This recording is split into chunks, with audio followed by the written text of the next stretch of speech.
Good morning, everybody, and welcome. Welcome to everyone in the room. Great to see such a good turnout. And also welcome to our online audience. We are live streaming this event. For anyone who wants to join the conversation on Twitter, please use hashtag ImpactBonds and the handle ODIDev. Thank you very much to the panel for all turning up. No one has quit yet this morning, which is good. My name is Belinda Goldsmith. I'm the editor-in-chief of the Thomson Reuters Foundation, where we're the charitable arm of Thomson Reuters, where I run a global team of 40 journalists and about 100 freelancers covering the underreported stories. Stories often overlooked by the mainstream media on humanitarian issues, women's rights, property rights, trafficking and slavery, and the human impact of climate change.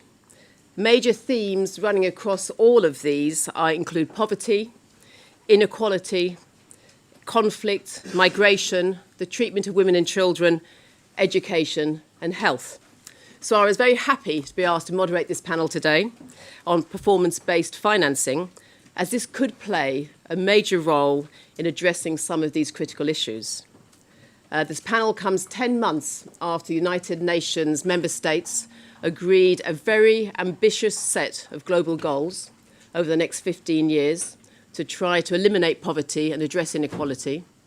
As we all probably know in this room, 17 goals, 169 targets, at an estimated cost of $3 trillion a year.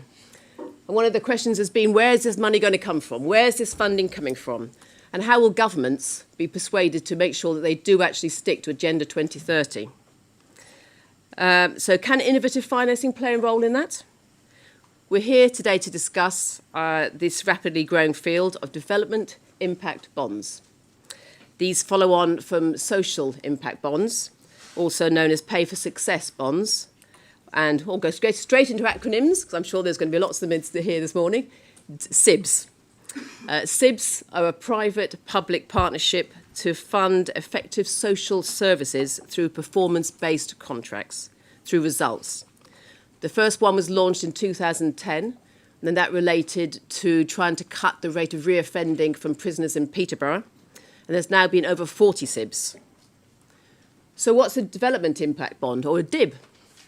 DIBs can be used in developing countries to provide upfront funding for development programs by private investors, who are then remunerated by donors or host country governments and earn a return if that program achieves pre-agreed outcomes. The idea is that DIBs, like other models of performance-based financing, will attract new capital and new investors to the development space and help solve some of the world's most pressing challenges. So there, easy, done, isn't it? Or is it that easy? So far, there's only 2 operating DIBs. And we'll have Safina here today who'll be talking about one of those DIBs, which is to fund Educate Girls in India. So what are the challenges? Why are there only 2 so far? SIBs, DIBs, philanthrocapitalism, PFBs. There's a lot of acronyms, there's a lot of hype. But can they actually deliver? With that, I want to introduce our panel. I'm going to be asking each of them to talk just for a few minutes about their experience on DIBs. Then we're going to have some questions, open up to the floor for questions, and coffee's being served at 11. So first of all, I have Paddy Carter. Paddy is a research fellow at the Overseas Development Institute in London. Paddy specialises in aid allocation, domestic revenue mobilisation, and development finance. Before entering academia, Paddy spent a decade working as an equities analyst at a London-based stockbroker and was also a journalist. We have Donald Menzies, who is an innovative aid instruments advisor at the Department for International Development, DFID. He leads DFID's work on payment by results. Previously, he was employed as an economist at DFID and the Scottish Government. I have Safina Hussain here, who is the founder and executive director at Educate Girls, a non-profit that aims at tackling issues at the root cause of gender inequality in India's education system. Safina established Educate Girls as an NGO in 2007 with a focus on enrolment, retention and learning. Educate Girls has grown into an 8,500 schools programme. Safina received this prestigious 2015 Scholar Award for her work. And Phyllis Costanza, who was appointed CEO of the UBS Optimus Foundation in 2011, with the aim of helping UBS clients fund philanthropic programs that improve children's lives. Prior to UBS, she was a senior executive and board member of the Children's Investment Fund Foundation, a UK-based philanthropic organisation linked to the hedge fund TCI. Phyllis also has more than a decade in experience as a management consultant. So, Paddy, if I can pass over to you. Right, great. Okay, and it's that one. Okay. All right, well, I'm going to address myself to two questions, which I think you can ask in this context. The first is, when is payment by results a good idea? And the second is, if you're going to do payment by results, why finance it with a development impact bond?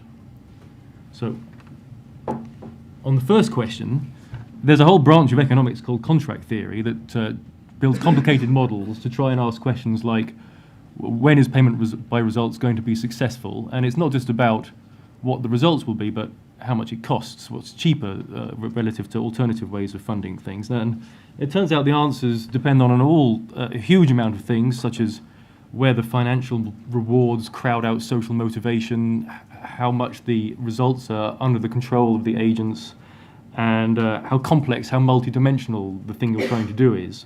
Far too much to talk about here, so I recommend a paper by the DFID chief economists Stefan Dirk and Paul Klist. But even more usefully, if you Google a blog called Kirsty Evidence, who is actually Kirsty Newman from DFID, she's written a blog translating that paper into English for people that don't read economics jargon. So you can see that there. Now, one of the most important points to come up from contract theory is summed up in the title of a very famous paper called The Folly of Rewarding A Whilst Hoping for B.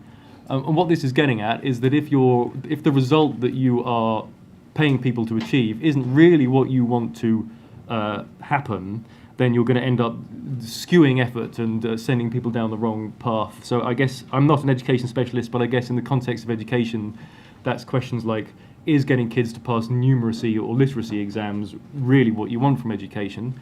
Now, I'll just make one familiar point here, which is that you don't want to let the perfect be the enemy of the good. And what we're trying to do is improve on the status quo, not necessarily go all the way to perfection straight away. So when it comes to value for money, contract theory tells us that one of the big questions is how much compensation you have to pay people for bearing risk. Now, with a DIB, a donor might be able to say, well, we only pay for success, we don't pay anything when there's a failure. But if how much you have to pay for success is sufficiently high, it might be cheaper to pay a small payment every time you do something. It's a bit like deciding whether to buy insurance or just get the plumber out when your boiler breaks down. One isn't necessarily cheaper than the other. So, moving on to value for money. So if you're going to do payment by results, why are DIBs better than simply a donor contracting directly with a service provider on a payment by results basis? So, just a bit of a quick aside, and this is maybe a bit of a sort of small point, but when it comes to this idea of mobilizing additional private finance for development, elsewhere in the development world, everybody's saying, oh, you know, we need trillions and the global aid budget is only 130 billion. So elsewhere, we're talking about ways of getting the private sector to pay for things so the public sector doesn't have to pay for them, relieving the public sector of financing obligations in a sense.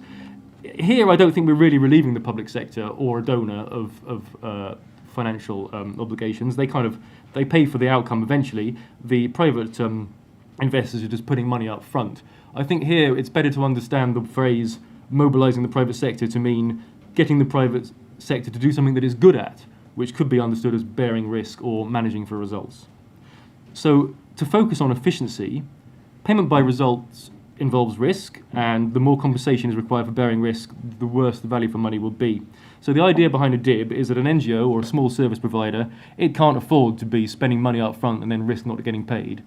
So they would demand an awful lot of compensation for doing that, so that would make it too expensive, whereas private investors, for who a social impact bond might be just one investment amongst many in a portfolio, will require less compensation for bearing risk, so this could be the cheaper way of doing it. And if there are some socially motivated investors out there that are willing to accept lower returns because they want to do some good in the world, so much the better. Although, if you're too reliant on that, you could maybe ask some questions about sustainability or scalability. But okay. But what I found hard to understand about DIBS is that still nested within this structure, you have a service provider, and that service provider may or may not be paid by results. And the closer you get in the direction of paying that service provider come what may, then the closer you get to having constructed a payment by results system where the people on the ground actually doing things aren't getting paid by results. Or if you move towards paying that service provider purely by results, then you go back to having to pay them compensation for bearing risk. So I was trying to figure out why this is going to be, in theory, why would this be cheaper than simply replicating the same contract? I understand Educate Girls, there's an upfront funding, but there's also a sort of a performance-related bonus. You could replicate that contract directly. So I was trying to work out why this way is cheaper, and then I thought, well, maybe I'm missing the trick here. Maybe the answer is that the ministers in the donor countries, they want to be able to say, we only pay for success, we don't pay for failure. And contract theory tells us that if you try and do that directly with a service provider, it would be insanely expensive. So development impact bonds may be the cheapest way of doing that. So this is something that maybe the government or the donors want to do. They want to be able to say we only pay by results, and this is the cheapest way of doing it. Now there are other reasons why this may be an efficient way of doing things, and that's what I'm going to end on. It could be that this whole structure of having more private sector involvement and private sector intermediaries, it somehow brings expertise and management culture to things, and that's what makes the difference. Because one of the main ideas for payment by results is that you leave it up to people to figure out how to do things, and they're able to experiment and adapt. And it could be that when a donor tries to do payment by results directly with a service provider, they get caught up in log frames and I don't know what, and straitjackets that stop the kind of full spirit of payment by results happening. Now I'm not qualified to say anything about that really, so I'll be interested to hear what my fellow panelists have to say on that point. And that's me done. Great. Thanks very much. Thank you. Donald. Great. So, Donald Mingus, DFID. What I'd like you to do is sort of hold some of those questions on DIBS, some thought-provoking questions from Paddy on DIBS in your mind. And I'm going to step back a little to Paddy's first point, which was around thinking about when payment by results can work best and under what circumstances. So I'm going to very briefly kind of talk a little bit about where DFID is just now, and then talk a little bit about theories of change, and then go on to some observations from DFID's kind of portfolio of innovative payment by results programming, which hopefully will be pertinent to this broader discussion about DIBS. So first of all, DFID definitions. We have quite a broad definition of what counts as payment by results. So anything where some payment is made only after delivery of pre-agreed outputs or outcomes. So things reasonably high up the results chain. And what we're committed to as DFID, we set out a payment by results strategy in 2014, which really had two key commitments in it. One was to learn what works in what circumstances, and the second was to kind of build capability to deliver payment by results well.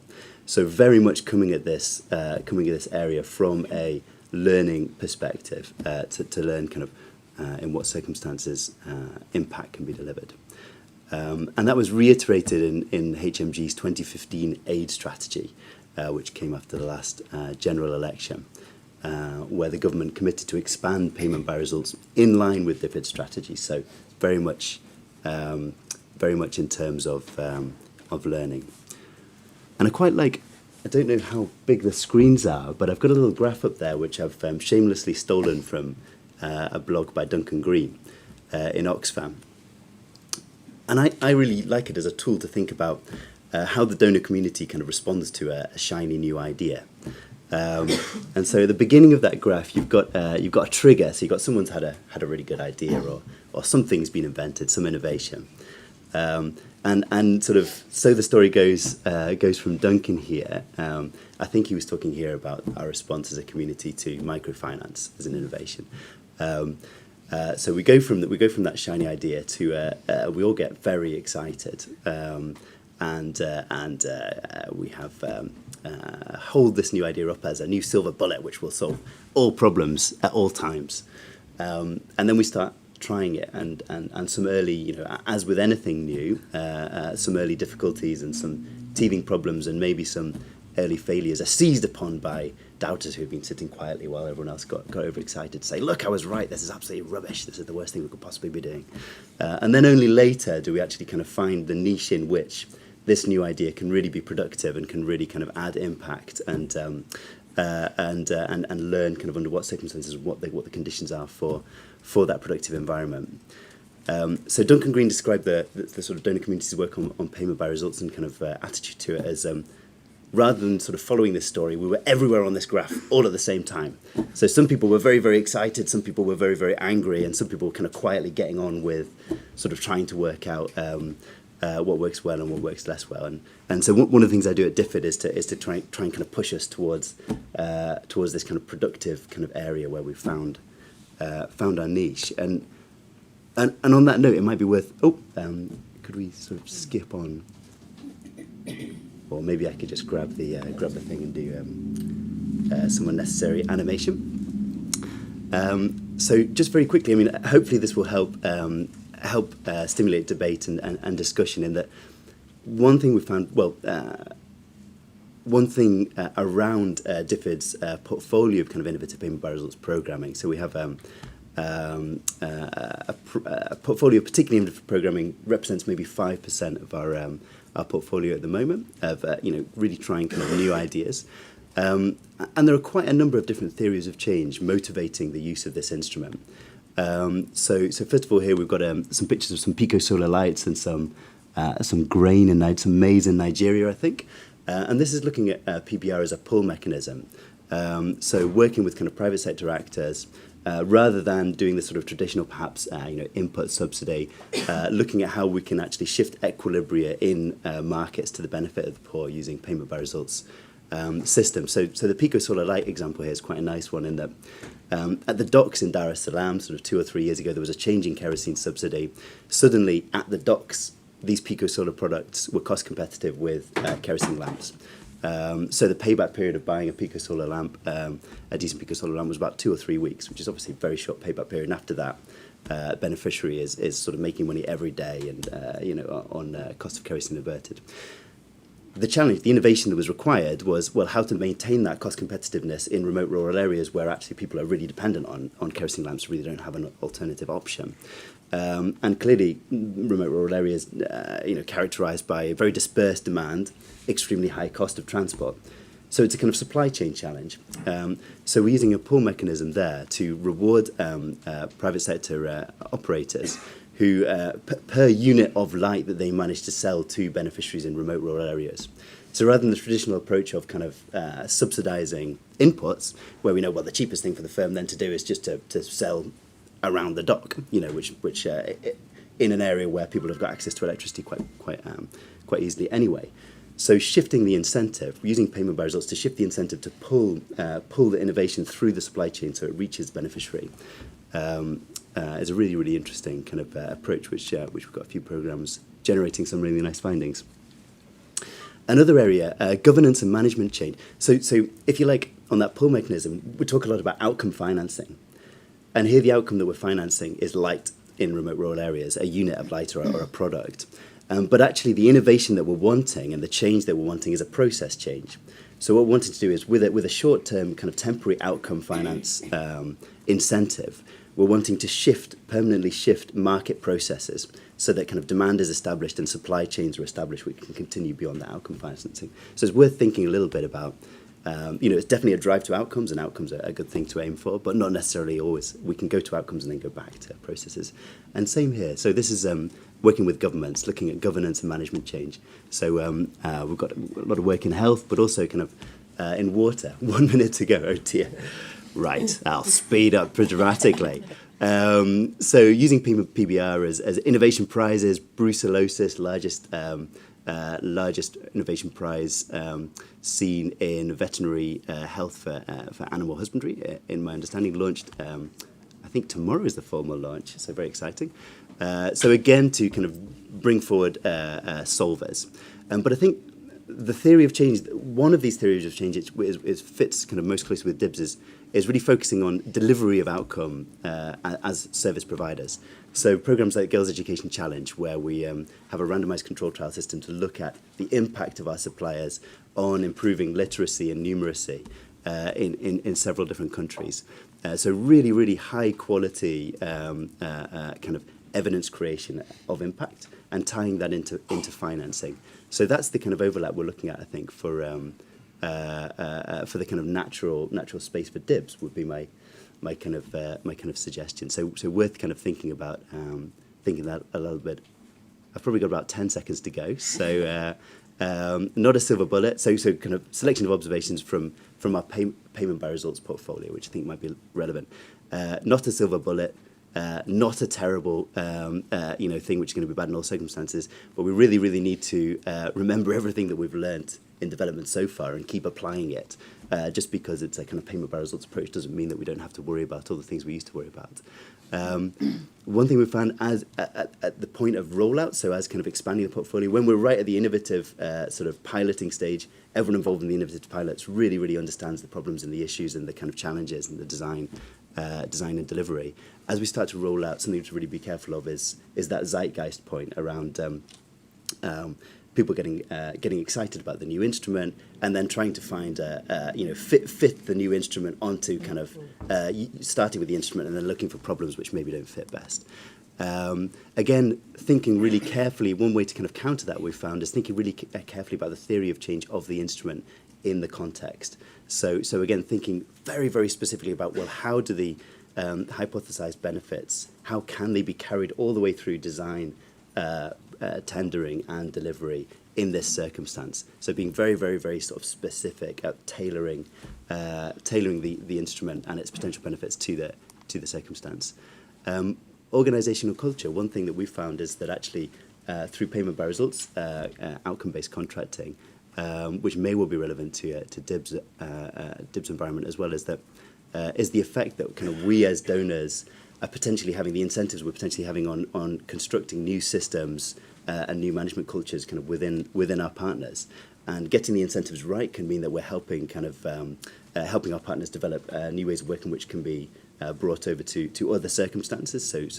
And getting the incentives wrong can mean that we're kind of incentivizing the creation of bespoke system which is quite expensive, quite high admin, and which then can't be necessarily repurposed. So something to be kind of careful for on our side really is thinking very carefully about the influence we have. Hands-on versus hands-off. Probably don't have time to talk about this anymore. And the same with the impact of measurement. So maybe we can come back to those points during questions if people are interested. Thanks so much, Don. They're really interesting. Safina, do you want to give some examples of how it's worked for you and where it has been successful and the challenges? Yeah, absolutely. And before I do that, I just have one request. Could you flag me when I have 2 minutes left? So if I'm still on the first slide, at least I'll have 2 minutes to run through everything. You guys are like economists, and your language and everything you say is just... So I'm going to talk very much in plain speak. I'm a grounds person, so I will describe things just the way I kind of see them in a simple language. For me, I started Educate Girls around 8.5 years ago, and basically because of the problem. I grew up myself in a patriarchal society. I had gone through what it means to grow up as a girl. And I really wanted to do something. India has one of the highest number of out-of-school girls anywhere in the world. And when I went to the government of Rajasthan, they said, we have 650 districts the country is divided into. 26 are critical gender gap, which have the highest number of out-of-school girls. So 26 are these hotspots out of the entire country of over 1 billion people. And 9 of those were in Rajasthan, which is why I work there. To give you a sense, in Rajasthan, actually 68% of the girls are child brides, 15% married below the age of 10. So when you talk about girls' education, these are all the barriers to girls' education. If you're getting married at the age of 10, 12, 14, you're obviously not going to be in school, you're going to have children early, and that whole cycle of illiteracy and poverty continues. In the last 8 years, we've grown from about working in 50 government schools, and we went to the government and said, you give us your worst areas. Wherever you're having the hardest time solving this problem, you give us those. And so it's grown from 50 schools to around this July, when now that the schools are open, we will be in 12,500 government schools across 10 districts. Main reasons for girls to be out of school are very mindset issues. A goat is an asset, a girl is a liability.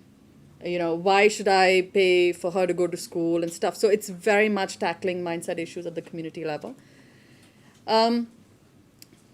So around 3.5 odd years ago, we came across the Girl Education Challenge that DFID had put out. And it was the first time that I saw the words PBR, payment by results. And I was like, interesting, you know.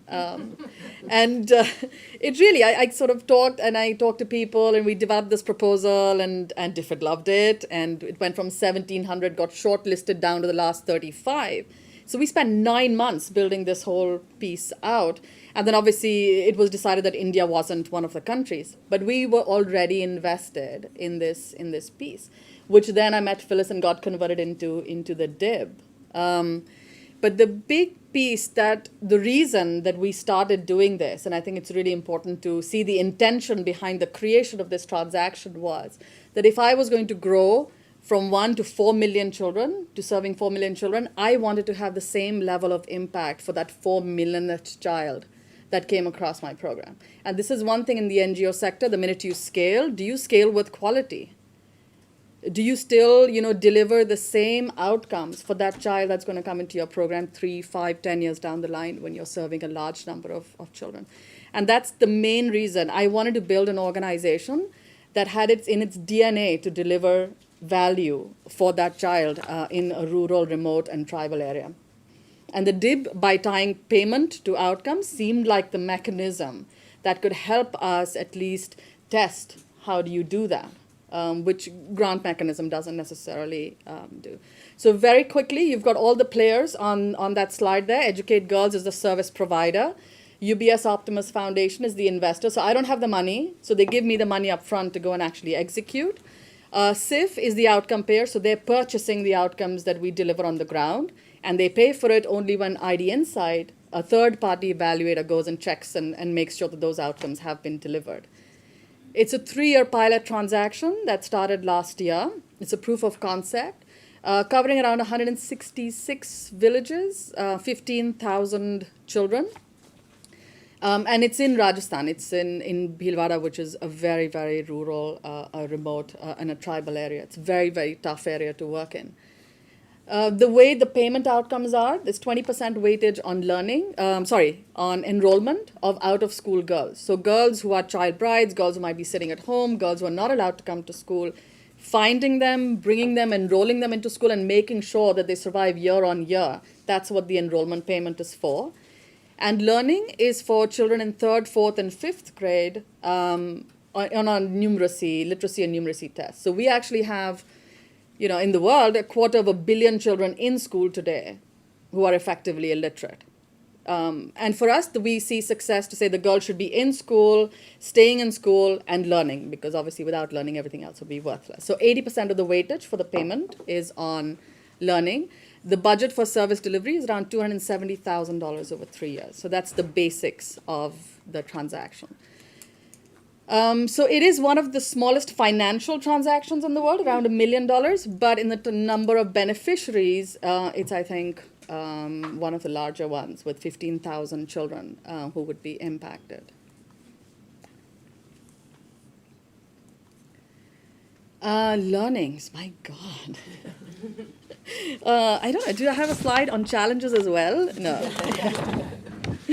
We'll get to that. Yeah, it wouldn't fit on the slide. But I have to say, this has been like the most painful and yet most pleasurable thing I've done in my life. It's tough, really tough, but it forces you to think about impact so much more deeply. It's been such a journey. We've had to think very, very deeply about what is it that enables impact for that child, and what are the barriers to that impact really taking place for that girl child who's sitting at home. It's given us a very clear direction and alignment. So what is success, what I say is what my field staff says. Everybody knows what it takes to be successful. So we did a door-to-door survey of over 34,000 households across the 140 villages we work in to find every single girl who was out of school. There's a huge depth to delivery for that child because we don't want to lose even one child and have her sitting at home. So there's a very clear alignment across the organization. What we also realized is we had like monitoring and evaluation, but we've never had performance management. And it's been a revelation. So we've also realized like the data is giving us clarity to say one field staff delivers like 4 times as much result as another field person. And why is it? Is it a training issue? Is it, that we set the targets really high for them? Everybody else has 25 girls they have to bring out of school. This person has 125. Did we not? So it actually makes me a lot more accountable to my field staff. And that's been fantastic. We've had to think, did we give them too difficult an area? Do we need to split this? Do we need to retrain them? What is it that's so difficult for some people versus others? Or maybe some people are just not good at this, so we're going to have to find people who are better at delivering the impact. So it's really that performance management culture, the performance management system has been excellent. My field staff now have dashboards because they're like, if you want me to deliver to outcomes, you better tell me. I need to have my own data. You can't just, regularly data comes from field staff, gets aggregated into reports, and then gets given to the funder. My field demands data from me now because they need to see how they're progressing on things.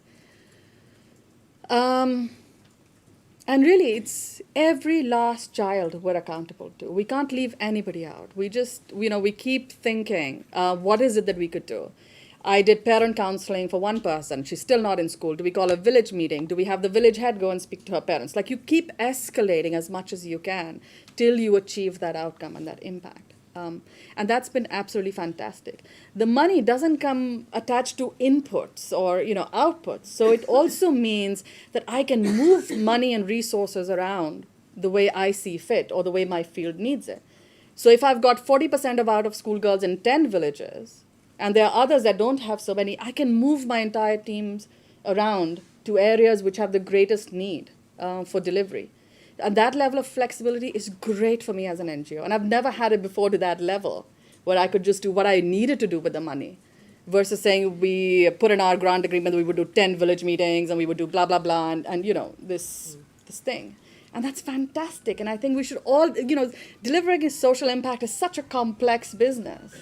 It is so complex that, giving field people that level of flexibility is fantastic. And I think it should be delivered that way. So that's one thing that we've really, really, really come to enjoy. We had wanted to quarantine the DIB area versus the rest of our program, thinking, oh my God, it might be like an infectious disease they might catch. But actually, everything we do in the DIB, the rest of my program wants.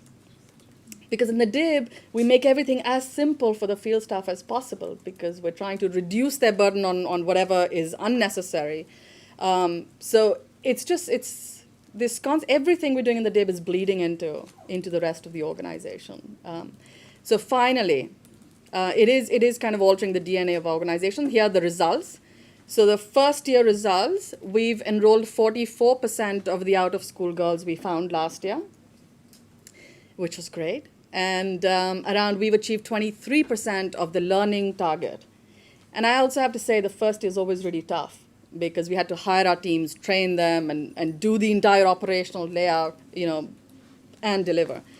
And this makes me really hopeful that when I do get to those 3.5 million children or 4 million children, that I will have an organization that will be able to deliver to pure value add for that child. Thank you. Thanks very much. Phyllis, UBS Optimus got involved. Why were you interested, and what's been your experiences of working with a DIB? Well, I'm from Switzerland, which is where UBS and UBS Optimus Foundation is based. And Switzerland seems like a very unlikely birthplace for the first development impact bond. It is a prosperous country. It's the spiritual home of private banking. And if you asked your Swiss banker about development finance, he's most likely to talk about his ski chalet. But it is in Switzerland where I met Safina.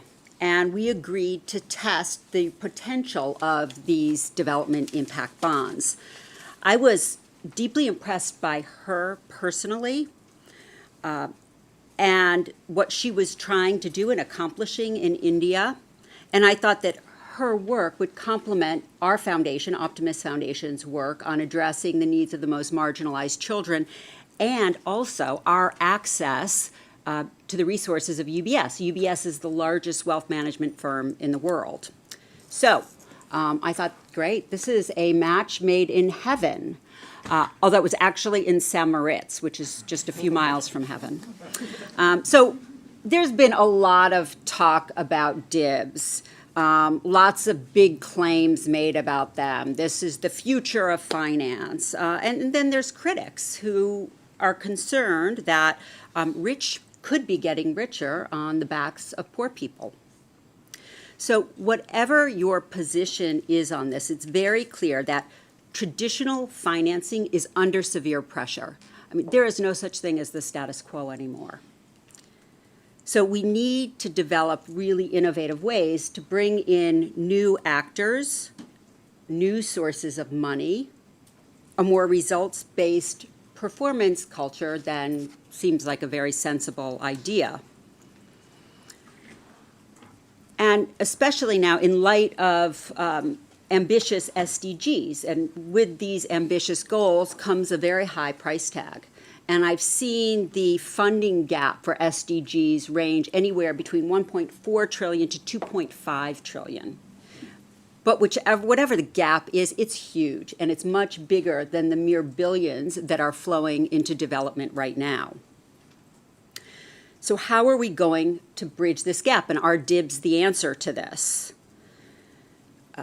If you look at investors or philanthropists, they have not typically, private investors, haven't funded things like basic health care in very remote rural areas because it's really hard to monetize, it's hard to track. There's no proven structure in place for this. And if you look at philanthropists, here in the UK, I think about 14% of all philanthropic money goes internationally. And in the US, it's less than 5%. So there's a real need to move resources to the people who need them most. And by testing new mechanisms like the DIB, we can demonstrate to investors who are on the cusp of giving internationally how private capital can complement existing funding streams and deliver results on the ground and generate results-based financial returns. So in short, we can help get more money to places that need it the most. But the thing with private capital is it's looking for a very different culture, a culture like Safina has instilled at Educate Girls. It's a culture of delivery, it's a culture of performance, with then bringing in a results-based financial return that can compensate for the risk, which is high. And DIBs seek to deliver this. So, vehicles like the DIBs should be bringing in new rigor with regards to performance and results, which can be replicated, that's the goal here, and allow existing development resources to improve the efficiency and the cost effectiveness. And the focus on transparency in DIBs means that there is nowhere to hide. So organizations on the ground have to deliver.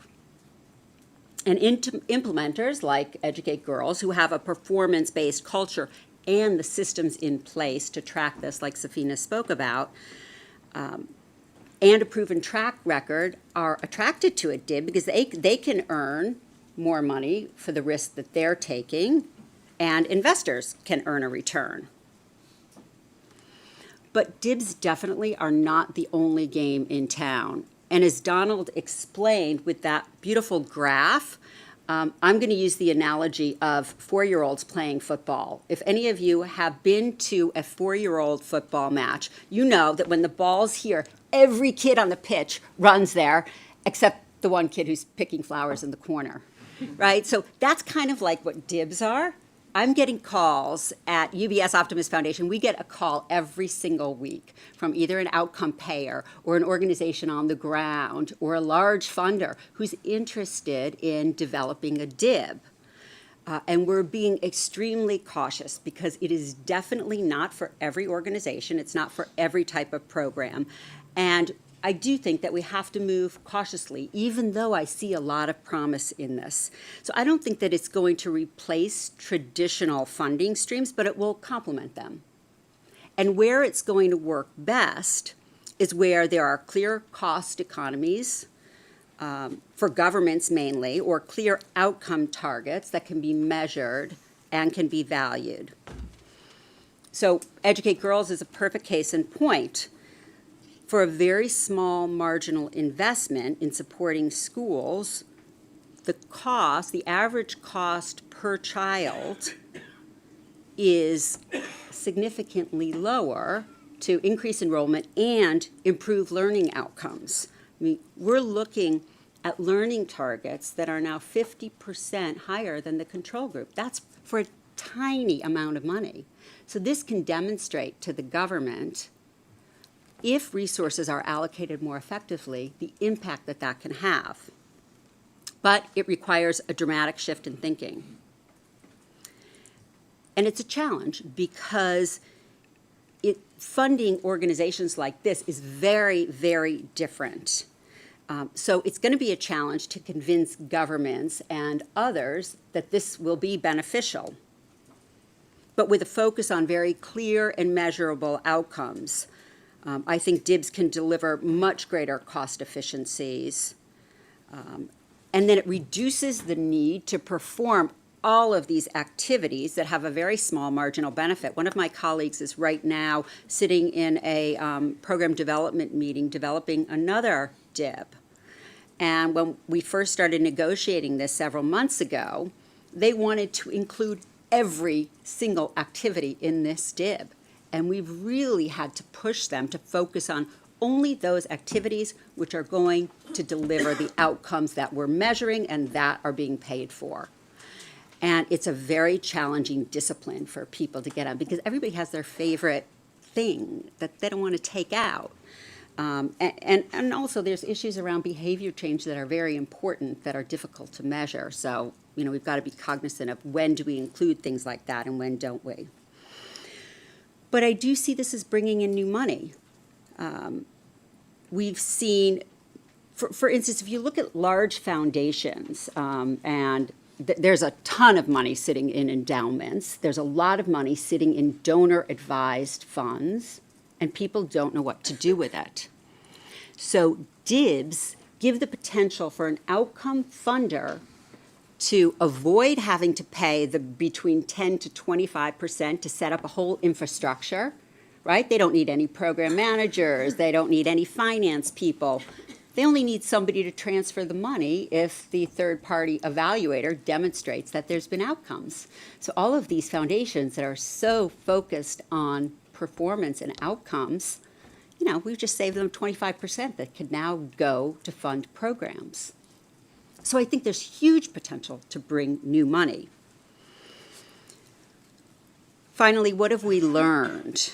Safina talked about some of it. We've learned so many lessons, and 7 minutes isn't enough time to explain them, and now I think I probably have 30 seconds left.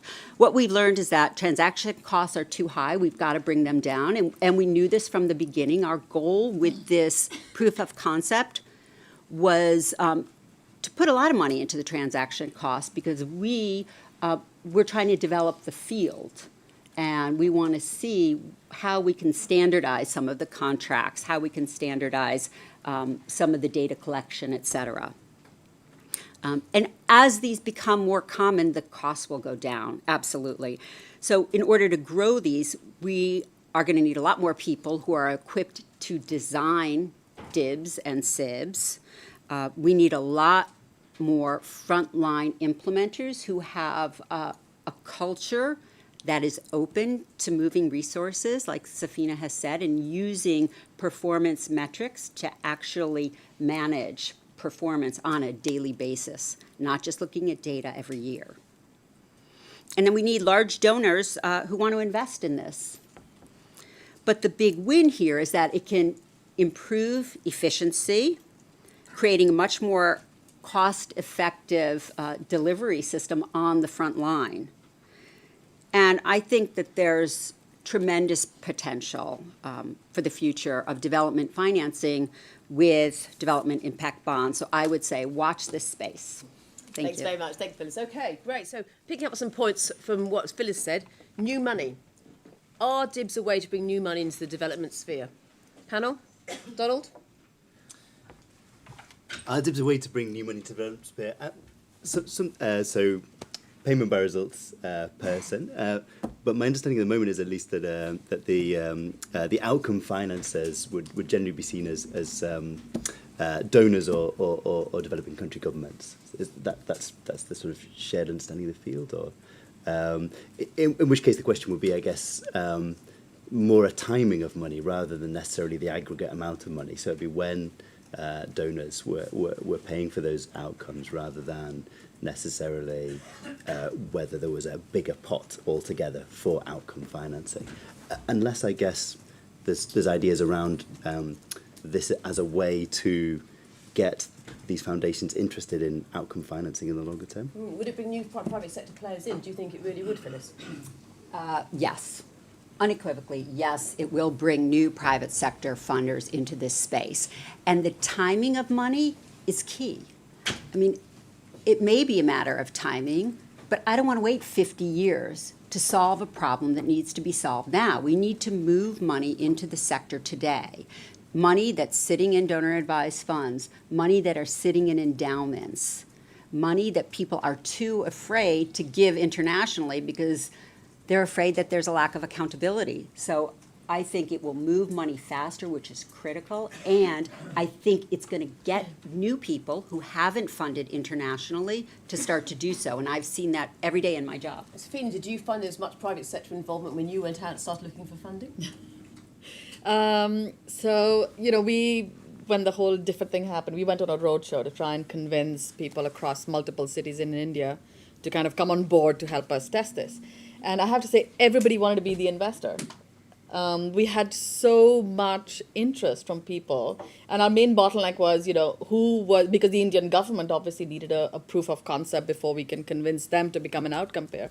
But ideally, like in my viewpoint, if anybody who's using taxpayer money becomes an outcome payer, we could unlock a lot of even local domestic money, which would be ideal, right? You want Indian money to be solving Indian problems.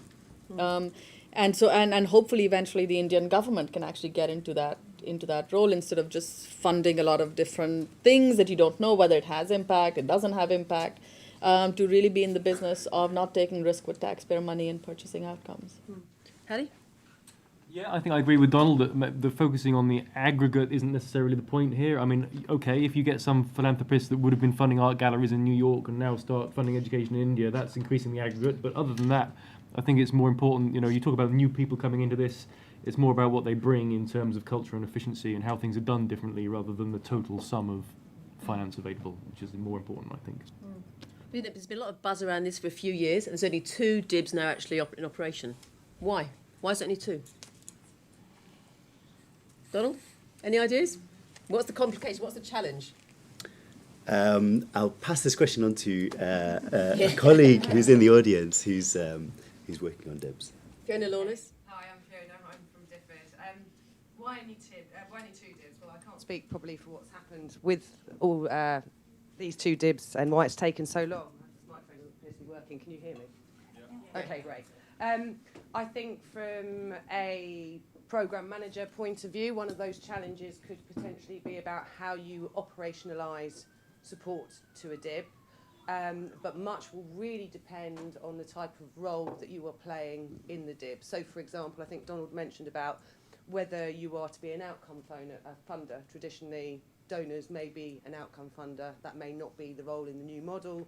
But if it is, there are challenges in any big organisation, I would imagine, about how you really let go of the direction of that project. So it could be in terms of how you manage political risks, how you manage, you know, in a taxpayer's environment, how do you reassure your own taxpayers that you're getting good value for money out of this model.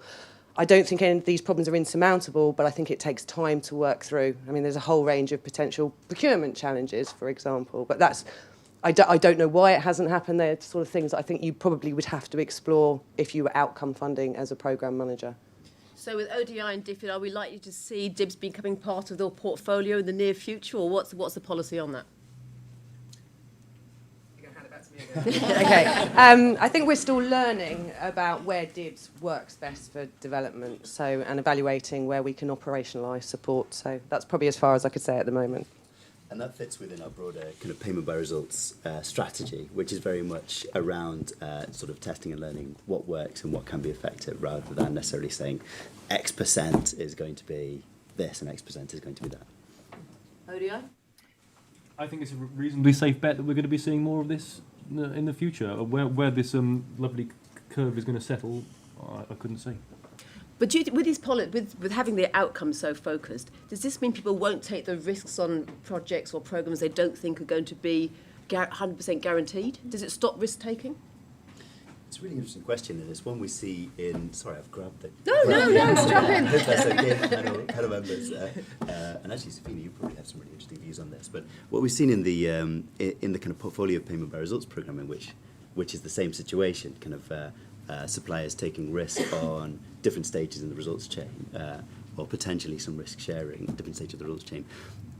You have to be really careful. I mean, it really depends on what you want from the program. So if you're hoping for innovation, but then putting a huge amount of financial risk on a small organisation, inevitably that financial risk is going to impact the ability of that organisation to take other forms of risk. Because they just maybe don't have the balance sheet to absorb the financial risk to try something that's really new and untested, and then potentially have a financial impact on that. So it may be that you take that approach for different reasons, and then if you are specifically looking for an innovative solution to a problem, you may want to kind of structure your finance and structure the moments at which risk are transferred differently. And so have kind of a phase where the supplier really is free to test what works, you know, without immediate sort of financial kind of penalty if something doesn't work, and then a second phase which is around, okay, we've identified things which work, let's run with it, let's drive efficiencies, let's transfer financial risk and that sort of thing. So it's definitely something that really needs to be designed in if it's going to have space to happen, rather than something that will be automatically forthcoming. Phyllis, you said UBS is working on a second DIB now. When you're looking at risk taking, and you obviously looked at quite a few now, you're getting approached every week. What's your view on that? DIBs are not for early stage implementers. I mean, that's just the way it's going to shake out. This DIBs are really only for organizations that can be scaled. So where there's evidence of impact, and where there are clear, measurable, proven outcomes. But I don't think that means that there's not going to be a place for people to fund risk-taking. Many foundations now, private sector money, has their own strategy. There's organizations out there that are funding only overhead. There's organizations that are funding early stage scale up, early stage testing. There's those that are funding scale, et cetera. So DIBs are going to be for the scale up stage, and I don't see them working in the early stage. Paddy, when do you think DIBs could be useful and effective? Well, I was going to say about on risk, if that's sure, okay. yeah, I think one way of thinking about DIBs is that they are about transforming risk. So you were asking whether the service provider might sort of think, well, I can't afford to take much risk because my organisation will be destroyed if I don't deliver these results. Well, I don't know how big the performance-based element is for Educate Girls, but actually what that whole DIBs thing does is it takes you only pay if you get results structure at the top, and it turns it into something that for the service provider, actually the amount of risk that you're facing probably isn't that high. So I mean, maybe it is a way of doing payment by results, but actually freeing the service provider from some of the concerns and the worries that would happen if you were exposed to too much risk. So I think that that's maybe the nice trick about the whole point of DIBS is to transform risk. Did you have any discussion along those lines, Safina? Yeah, I think for me, the way I see it, like the role of DIBS, particularly in terms of what you're taking risk with or where you are and where it's most appropriate. Like obviously, I don't think human rights, you want to do a DIB. There are like lots of things where you can't like say human rights is an outcome and therefore you're gonna, that's not gonna work, right? But for things like waiting for universal access to primary education for a rural girl in Africa to wait till 2070, you need a DIB there because there are lots of strategies which are tried and tested, which can go to scale, where you can basically pay for outcomes and not take that risk, right? Because you don't want to wait another 50 years to deliver something as basic as that. So yes, there's that appropriate role for DIBS, I think, comes in more there versus in arts or in human rights or in a lot of other places that would be completely inappropriate. Right, I'm going to start taking questions from the floor now, and I've got questions on the live stream here. So perhaps the gentleman at the back there.